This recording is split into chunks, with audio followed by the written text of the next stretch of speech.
اسی جان کو بچانے کے لیے اپنا مال خرچ کرتا ہے، اپنی دولت قربان کر دیتا ہے، اپنے خاندان کو قربان کر دیتا ہے، لیکن چاہتا یہ ہے کہ اس کی جان بچ جائے۔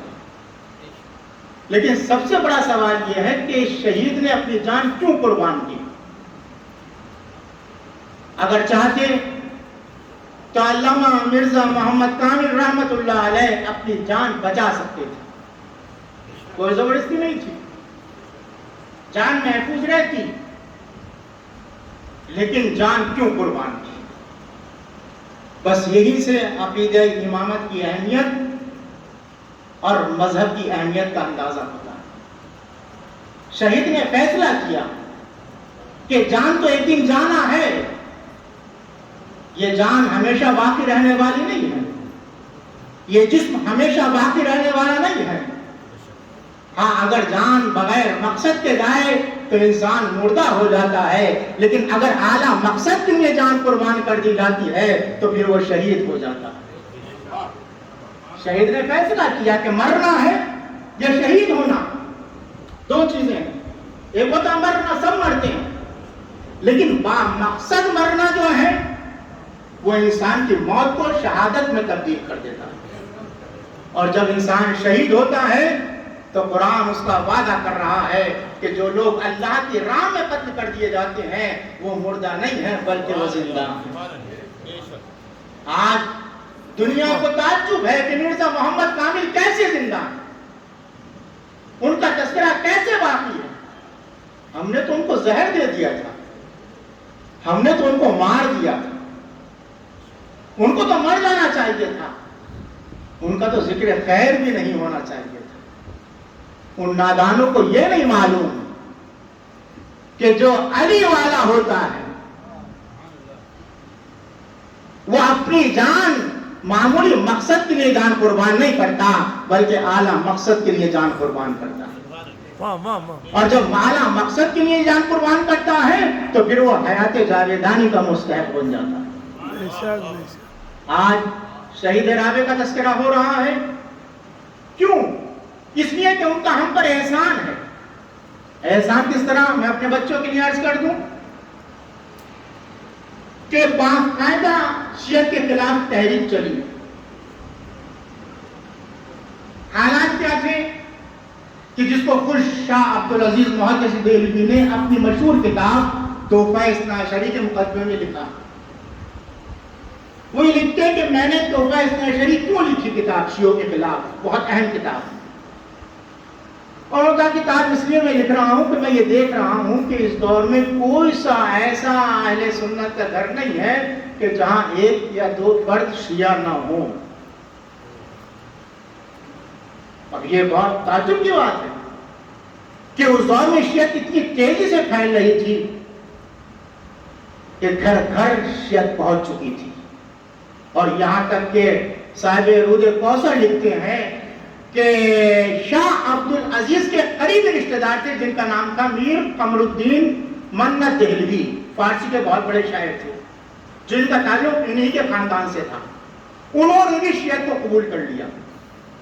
تو جب شاہ عبدالعزیز نے یہ دیکھا کہ شیعت میرے گھر تک پہنچ گئی تو وہ مجبور ہو گئے کہ اس کا سدباب ہونا چاہیے، اس کے فروغ کو روکنا چاہیے، اس تحریک کو ختم کیا جائے۔ تو منصوبہ بنایا ایک کتاب لکھی جائے، چنانچہ کتاب لکھی جس کا نام تحفہ اثنا عشری رکھا گیا۔ اور جب یہ کتاب چھپی تو باقاعدہ چیلنج کیا گیا کہ کوئی شیعہ عالم اس کا جواب نہیں دے سکتا، اتنا بڑا چیلنج کہ کوئی شیعہ اس کا جواب نہیں دے سکتا۔ جب یہ چیلنج ہوا کہ کوئی اس کا جواب نہیں دے سکتا تو اس کا جواب دینے کے لیے جو سب سے پہلی شخصیت کھڑی ہوئی ہے اس ذات کا نام ہے علامہ مرزا محمد کامل۔ سبحان اللہ، سبحان اللہ، سبحان اللہ۔ انہوں نے یہ نہیں دیکھا کہ میرے پاس اور علماء ہیں میرے ساتھ یا نہیں، یہاں تک کہ خود نزہ اثنا عشری کے مقدمے میں انہوں نے لکھا ہے کہ جب میں نے جواب لکھنا شروع کیا تو میرے پاس ماخذ کے اعتبار سے ایک ورق بھی نہیں تھا کہ جس کا سہارا لے کر میں کتاب لکھ پاتا۔ جب کفر ماب علیہ رحمت انہوں نے خط لکھا تو باقاعدہ اس کا تذکرہ کیا کہ میرے پاس ایک ورق بھی نہیں ہے کہ جس کا سہارا لے کر میں اس کتاب کا جواب لکھ پاتا. پھر اس کے بعد وہ لکھتے ہیں کہ یہ اللہ کی توفیق تھی یا اس کا لطف و کرم تھا، یہ میرے آقا کی عطا تھی کہ جیسے ہی میں نے جواب لکھنا شروع کیا 12 جلدوں میں جواب لکھا اور کہیں مجھ کو کوئی زحمت نہ ہوئی. سبحان اللہ سبحان اللہ. 12 جلدوں میں. اور سن کر آپ کو تعجب ہوگا کہ 1204 ہجری میں شاہ عبدالعزیز نے کتاب لکھی تحفہ، صرف 2 سال کی مختصر سی مدت میں. 1206 ہجری میں علامہ نے جواب لکھا 12 جلدوں میں. 2 سال میں 2 سال میں ہم کتاب پڑھ بھی نہیں سکتے 12 جلدیں. صحیح بات. انہوں نے 12 جلدیں 2 سال کی مختصر مدت میں لکھی. جان بچا سکتے تھے، کوئی نہیں تھا ساتھ، تنہا کھڑے ہوئے کہ نہیں پہلا جواب میں لکھوں گا. چنانچہ اس جواب کی خصوصیت یہ ہے کہ سب سے پہلا جواب جو دیا ہے وہ علامہ مرزا محمد کامل نے دیا، سب سے پہلا جواب. اس کے بعد پھر علماء نے لکھا اور یہی کتاب ان کی شہادت کا سبب بنی. جب انہوں نے جواب لکھا تو باقاعدہ مخالفین جو تھے وہ چوکڑ نہ ہوئے کہ ہمارا تو چیلنج یہ تھا کہ کوئی جواب دے گا نہیں، یا پھر کون ہے کہ جس نے ہماری کتاب کا جواب دیا. شاید ان کو یہ نہیں معلوم تھا کہ علی والے جواب میں پیچھے نہیں رہتے. سبحان اللہ سبحان اللہ. یہ ہماری تاریخ گواہ ہے کہ ہم کبھی دشمنوں سے ڈرے نہیں ہیں. یہ ہمارے علماء کی تاریخ رہی ہے کہ چاہے اس دور کا دشمن ہو تب بھی ہمارے علماء آگے رہے ہیں، چاہے آج کا دشمن ہو آج بھی ہمارے علماء آگے. سبحان اللہ سبحان اللہ. واہ واہ واہ واہ. سارا زمانہ دشمن، لیکن علامہ مرزا کامل کھڑے ہوئے شیعت کے تحفظ کے لیے، عقیدہ امامت کی حفاظت کے لیے. آج بھی ایک مرد مجاہد کھڑا ہوا ہے، آج بھی فقیہ اہل بیت کھڑا ہوا ہے، آج بھی رہبر انقلاب اسلامی کھڑے ہوئے ہیں اور بتا رہے ہیں کہ دیکھو جو علی کا چاہنے والا ہوتا ہے وہ کسی سے نہیں ڈرتا بلکہ ساری دنیا اس سے ڈرا کرتی ہے. واہ واہ واہ واہ واہ واہ. زندہ باد یا علی. کیا آپ نے نہیں دیکھا کہ جب اتنی بڑی طاقت کہہ رہی تھی کہ ہم حملہ کر دیں گے، ہماری میزائلیں تیار ہیں، کس وقت حملہ ہو جائے کچھ پتا نہیں تھا. لیکن کون مرد فقیر تھا، یہ کون مرد مجاہد تھا کہ اس نے کہا کہ ہم جمعہ پڑھائیں گے. کیا کہنے ہیں کیا کہنے ہیں. جو بڑا طاقتور بن رہا تھا وہ چھپا ہوا تھا بندر میں، اور جو 85 سال کا مجاہد تھا، سبحان اللہ سبحان اللہ. 85 سال کا مجاہد فقیر ہے اہل بیت کھلے ہوئے میدان میں. جو سپر پاور بن رہا تھا وہ بنکر میں تھا، اور جو مجاہد اہل بیت تھا وہ کھلے ہوئے میدان میں تھا. آیت اللہ عظمیٰ خامنہ نے آ کر بتا دیا کہ دیکھو جو اپنی طاقت کا بھروسہ کرتا ہے وہ جا کر چھپ جایا کرتا ہے، اور جو اللہ کی طاقت کا بھروسہ کرتا ہے وہ کھلے ہوئے میدان میں آتا ہے. واہ واہ واہ واہ واہ واہ واہ. اللہ اکبر. یا رسول اللہ یا علی. اللہم صلی علی محمد. یہ ہے ہمارے فقہا کی شان، یہ ہے ہمارے علماء کی شان. کیسی وہ نماز پڑھی گئی. توجہ چاہیے. شاید وہ پہلی نماز تھی کہ جس کو ساری دنیا نے دیکھا، جس کو ساری دنیا نے دیکھا، چاہے وہ اس نماز کو مانتی ہوں یا نہ مانتی ہوں. سب نے باقاعدہ پہلی مرتبہ میڈیا نے لائیو ٹیلی کاسٹ کیا. سب نے، وہ میڈیا والے کہ جن کو قطعاً یہ برداشت نہیں تھا کہ میڈیا پر کبھی اللہ رسول کا نام آئے، وہ بھی مجبور ہو گئے لائیو نماز دکھانے کے لیے. کیسی نماز تھی کہ جس نماز کو دیکھا بھی گیا اور جس نماز کو سنا بھی گیا. یہ ایسی نماز تھی کہ جس کو پڑھنے والے کم تھے لیکن دیکھنے والے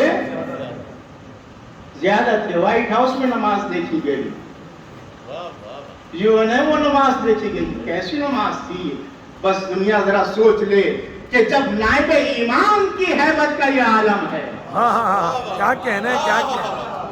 جب نائب امام کی نماز کا یہ عالم ہے، تو جب حقیقی امام تشریف لائیں گے تو ان کا کیا عالم ہے. سبحان اللہ، سبحان اللہ.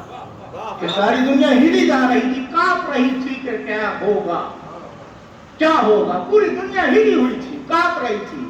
لیکن یہ مرد مجاہد کتنا سکون، کتنا وقار، کتنا اطمینان کے ساتھ نماز ادا کر رہا تھا. آپ نے بھی دیکھا، کوئی گھبراہٹ تھی، کوئی ڈر تھا، کوئی خوف تھا. کتنے سکون اور اطمینان کے ساتھ نماز ادا کی گئی. یہ نماز کوئی معمولی نماز نہیں تھی، یہ نماز اسی نماز کی تصویر تھی کہ جو کربلا کے میدان میں ادا کی. اور اس 1.5 گھنٹے میں پوری شیعت کے کلچر کو دنیا کے سامنے پیش کر دیا، پورے اسلام کی تصویر پیش کر دی. اس 1.5 گھنٹے میں کیا کیا ہوا آپ نے سب نے دیکھا. کیا کیا ہوا؟ پہلے قرآن کی تلاوت ہوئی، کتنے سکون سے قرآن پڑھا جا رہا تھا. اس کے بعد مجلس ہوئی، اس کے بعد ماتم ہوا، اور کتنے سکون کے ساتھ پھر اذان ہوئی. ہر ٹی وی یہی اعلان کر رہا تھا، اشہد ان لا الہ الا اللہ واشہد ان سبحان اللہ، سبحان اللہ. واشہد ان علی اللہ. کوئی سوچ بھی تو نہیں سکتا تھا کہ اس میڈیا پر اشہد ان علی ولی اللہ کی صدا گونجے. یہ ہوتی ہے اللہ کی طرف سے قدرت. سوچ بھی نہیں سکتا تھا کہ میڈیا پوری اذان سنائے گا، پورا خطبہ دکھائے گا. اور نماز ہوئی، اور نماز ہونے کے بعد جب نماز ختم ہوئی کتنے سکون کے ساتھ اب جو عمل کیا ہے کہ جس کی ہماری نگاہ میں کوئی اہمیت اور حیثیت نہیں ہوتی. کیا؟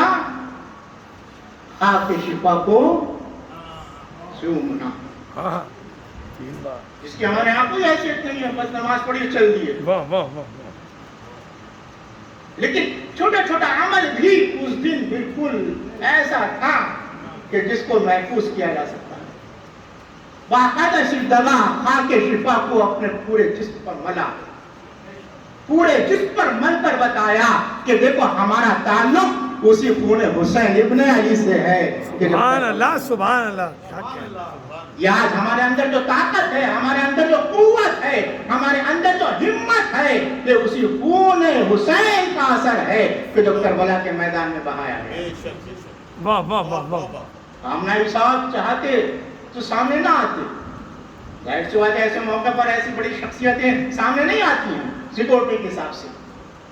لیکن کوئی ڈر نہیں، کوئی خوف نہیں کہ ہم مرنے سے نہیں ڈرتے. شہادت تو ہمارے گھر کی میراث ہے، شہادت ہمارے خاندان کی میراث ہے. ڈرتے وہ ہیں کہ جن کو ہلاک ہونا ہے. ہم کیوں ڈریں؟ اس لیے کہ ہم کو تو جام شہادت نوش کرنا.